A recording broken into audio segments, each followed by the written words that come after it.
अस्सलाम वालेकुम रहमतुल्लाह। दोस्तों, आज है 24 जुलाई और कल से लॉकडाउन लगने जा रहा है। तो सब लोग जो है वो निकले हुए हैं अपनी अपनी शॉपिंग्स वगैरह करने के लिए और काम काज निपटाने के लिए।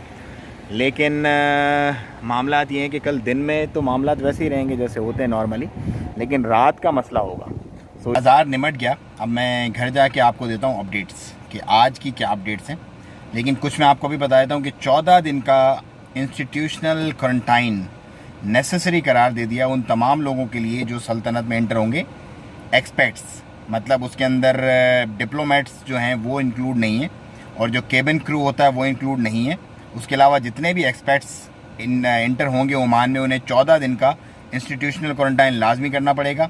और एक बैंड वो देंगे वहीं पे एयरपोर्ट पे, 5 रियाल मेरा ख्याल है उसकी फ़ीस है, वो आपको अपने साथ रखना पड़ेगा। और तरसुद करके एक ऐप है, उस ऐप के ज़रिए वो मॉनिटरिंग वगैरह 14 डेज़ आपकी चलेगी। अपना जो मेडिकल है वो, इंश्योरेंस, और जो आप जहाँ पे रहेंगे मतलब जो आपकी स्टे की जगह होगी, जैसे नॉर्मली हम यूरोप वगैरह, जैसे मैं गया था जर्मनी वगैरह, सो वहाँ पे वो एयरपोर्ट पे एक ही चीज़ पूछते हैं, हाँ भाई रहोगे कहाँ, होटल है आपके पास, बुकिंग्स वगैरह हैं।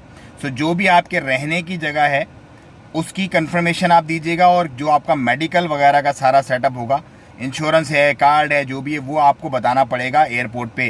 और कराची की फ़्लाइट भी है 28 तारीख को, 28 जुलाई को स्पेशल फ़्लाइट है कराची की ओमान एयर की। अगर आपको बुकिंग करवानी है तो इस नंबर पे रब्ता कर लें। 11:55 की सुबह फ़्लाइट है, और 30 किलो प्लस 7 किलो, और उसका फेयर है 120 रियाल। जी हाँ, सिर्फ 120 रियाल। फेयर मैं इसलिए बताता हूँ कि ब्लैक मार्केट ना हो, कोई आपको चूना ना लगाए। सो अगर आपको बुकिंग करनी है, इन नंबर पर रब्ता करके आप Bilal Moin promo code use करके आप अपनी बुकिंग करवा सकते हैं। अच्छा जी, उसके साथ ही किसी भी किस्म की डिलीवरीज़ वगैरह जो हैं वो ममनू होंगी। मतलब अगर आपका जो खाने वाला जो ट्रक है 3 टन का, जैसे मैंने कल बताया था, उसको भी दूध, वेजिटेबल, सब्जियां वगैरह जो भी लेके आ रहा है, वो फ्रूट्स वगैरह, उसको भी परमिशन चाहिए होगी बाहर निकलने के लिए। और आप लोग तो बिल्कुल भी मत निकलिएगा जिसके बाद ना परमिशन हो, वरना आपको 100 रियाल का खाम में फ़ाइन चला जाएगा। सो फार्मेसीज़ वगैरह भी जो सिर्फ ड्यूटीज़ वगैरह वाली या हॉस्पिटल्स वगैरह के साथ हैं वो सिर्फ ऑन रहेंगी। उसके अलावा फार्मेसीज़ भी क्लोज रहेंगी। अब कुछ नज़र डालते हैं केसेस पे। 1145 टोटल केसेस हुए हैं पिछले 24 घंटे के दौरान सल्तनत में। उसके साथ ही जो टोटल नंबर है पॉजिटिव केसेस का वो 73,791 पे पहुँच गया। जी हाँ, 73,791 पे।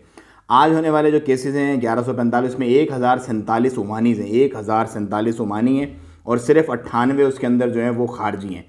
टोटल जो रिकवरीज हुई हैं अल्हम्दुलिल्लाह वो 53,007 हो गई हैं। तो मामलात चल रहे हैं। हम उम्मीद करते हैं कि कल से जो लॉकडाउन लग रहा है इंशाल्लाह वो बहुत ही कारगर साबित होगा, और उसमें जो एक्सपेक्ट कर रही है सुप्रीम कमेटी और हम तमाम लोग जो एक्सपेक्ट कर रहे हैं कि केसेस का ग्राफ बहुत नीचे आ जाएगा।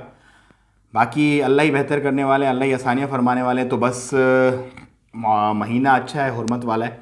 ज़िक्र अस्कार आप जारी रखें और अल्लाह ताला से दुआएं करते रहें ज़्यादा से ज़्यादा जितना हो सके, क्योंकि रब ही की ज़ात हमें इस मुसीबत से निकाल सकती है। वरना ये तो सब हीले बहाने और करने की ही बातें, तदबीरें। मैं लेता हूँ आपसे ज़्यादा, दुआ में याद रखिएगा। अस्सलाम वालेकुम रहमतुल्लाह।